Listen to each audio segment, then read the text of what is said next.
Complementary currencies and deflationary crisis. Complementary currencies are alternative currencies to the legal tender.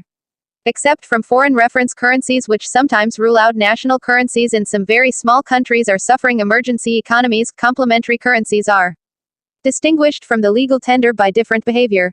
Countless approaches are possible to design market exchange by alternative monetary systems, but most of them can be roughly subdivided into 1. Interest-free money, Freigold; 2. Local exchange time systems, LETS; 3. Barter trade, electronic marketplaces. Our current monetary system of the legal tender is interest-based, and interest compound is the most powerful mean to collect money, the so-called mass gravity behavior of interest-based money.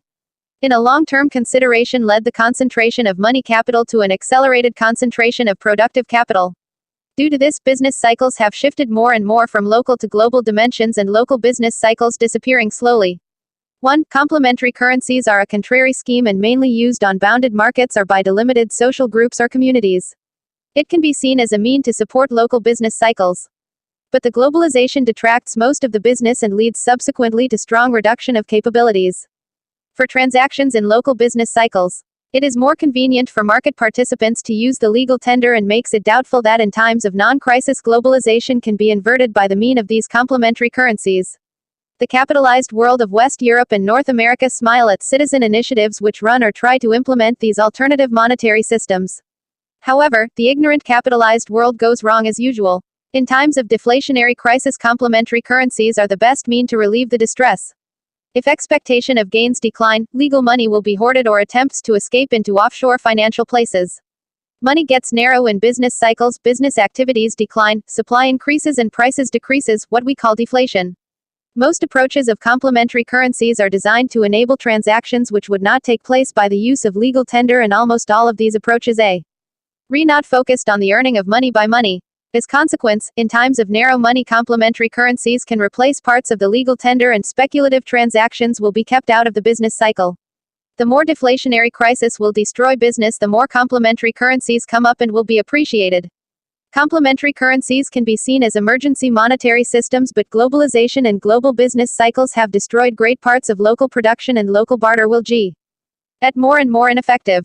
This endangers also the efficiency of emergency money. We must assume that examples such as Wargle or stamped scripts cannot be repeated in the same way.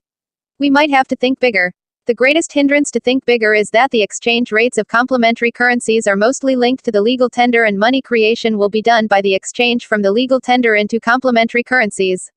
If alternative money is not linked, society must create a second price formation for the exchange and tends to give up acceptance into this money. As consequence, complementary currencies keep in strong dependence of the legal tender or a current global reference currency and must follow the price formation of the conventional monetary system. It restricts the potentialities of complementary currencies to be only a reactive system and does not allow the prevention of deflationary crisis in advance. In a long-term consideration, we must assume that the current global monetary system based on credit creation and interest rates tends to be increasingly unstable. 1. Complementary currencies in a more global scale which will stabilize business cycles, which do not need a second price formation and which can be used independent from the legal tender are possible and can be designed by the approach of monetary superneutralization. 2. The principle of monetary superneutralization. Money plays an important role in our daily life. To accept money as payment is an accomplishment of the society which renders division of labor feasible and is therewith absolutely essential for modern life. Among others, is it a medium of exchange and allows for the setting of prices and the comparison of values of different goods. It also allows the comparison of currencies by exchange rates. Superneutralization means that the money supply growth in the real economy has no effect on the activities of the production of goods. While the prices changes, does not change the productivity in response to supply and demand. The orthodox economics insists on the neutrality of money, but likes to conceal the variable velocity of circulation in their quantity equations.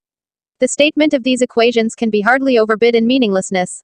It completely contradicts our individual experiences completely, that money should have no impact on our daily decisions. Let's change the perspective from the side of money capital to the side of real life, of the side of productivity, services and the production of goods. The main target is to balance demand and supply, to keep our life human. It can be seen as the main target of economy, respectively the main target of homo reciprocum. Life is the irrevocably value to act. Values which results from our productivity and production of goods are relative and variable values because they are transient. Life as an absolute value is discrete and eternal. To be or not to be, nothing is in between. Relative or variable values mean that the corresponding prices are negotiable, and absolute value cannot be negotiated. As a unit of account refers our current money to these relative or variable values and thus is money in his assessment related to this relativity. It interacts with the reality and is therefore probably not a neutral medium. Can we charge the absolute value of our life with money? The answer is subjected to ethical and philosophical questions and more related to our belief and faith than rational reasons. If it will get common agreement, money will be creates that reflects the absolute value of life. It is simple and never-changing amount of money, simplest one monetary unit is one world. Conclusion, superneutralization does not arise from the interaction of money in the real world, it will be created. By definition, this superneutralization can be implemented as a complementary currency, described in the essay, Model of a Neutralized Currency and Exchange System for Central Banks 2. In practical use, would it be a global reference currency and exchange rate system for central banks? The name of this global reference currency is ANA. Like other proposals of global reference currencies, is it not based on a leading national currency and therefore independent from the interests of the country which own the leading national currency.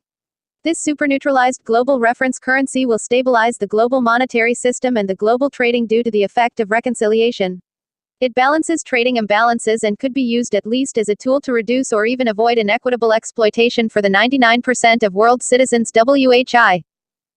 will be underprivileged by the current system. It is a system of cross-rating against the superneutralized global reference currency which leads to a very accurate and direct correlation between all national currencies. ANA is an exchange rate regime which allows flexible exchange rates to fulfill the requirements of each participating national economies. The speculative up and downs through the deregulated financial markets will be better absorbed and becalmed. Speculative trading based on the spread of exchange rates disappear. The introduction of superneutralization will improve our monetary system in its best sense to lead its function back to the social accomplishment as a medium of exchange. Money will get neutral. Attempts to generate profits, which we still experience on the financial markets, which also led to the current crisis, attempts like leveraging and multiple lending money creation to earn money by increasing the money supply, will be punished in a superneutralized monetary system by a reactive change in exchange rates. In a long-term consideration, the financial markets would have to say goodbye to this way of business and would have to learn to make profits in a real economy in a much more modest way. Markets of the real economy follow other laws than the financial markets, where growth cannot be reached by multiple money creation. Conclusion, the superneutralization of our monetary system would change the focus from an abstract and virtual world of financial markets to the economy of reality of goods and services for a human world. Speculative attacks against the Eurozone, as we experience at this time, could be avoided in a superneutralized monetary system. It would make no sense. But we must be aware that all ideas which stabilize economic and social life will limit profit expectations. It seems that the society and therefore